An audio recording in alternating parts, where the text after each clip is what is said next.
Благодарам, председателка. Накратко и јас ќе се надоврзам само на забелешките од страна на министерот и ќе истакнам некои од клучните аспекти кои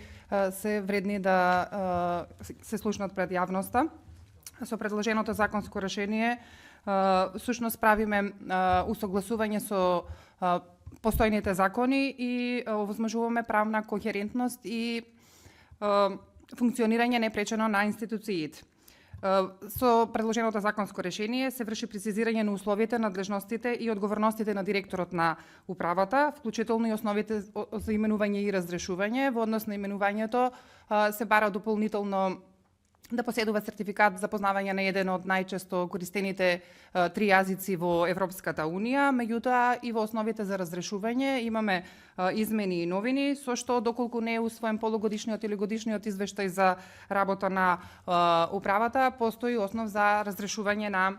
директорот. Исто така, предноста со предложените измени и кај улогата на регистрационите агенти, со што јасно се дефинира под кои услови може да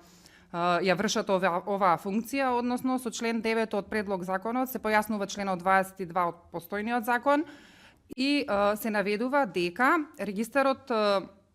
на задолжително социјално осигурување, кој може да го врши адвокат, сметководител или овластен сметководител, мора да има и добиено полномошно од физичкото или правното лице, врз основа на кое и за чија сметка ја врши регистрацијата, со што тука се овозможува правна сигурност и заштита на странките во постапката. Со новите измени е предвидено и осигуреникот да биде известен за секоја промена што се прави во неговите податоци во регистарот за задолжително социјално осигурување. Исто така значено да се истакне е и вршењето на инспекцијски надзор, кој досега со постојниот закон се го вршел секторот во склоп на министерството, меѓутоа со новите измени инспекцијскиот надзор ќе го врши Државниот инспекторат за труд и Државниот управен инспекторат. Овој предлог закон за изменување и дополнување на законот за регистар на задолжително социјално осигурување не воведува нов систем, туку го напредува постојниот, го прави поефикасен, професионален и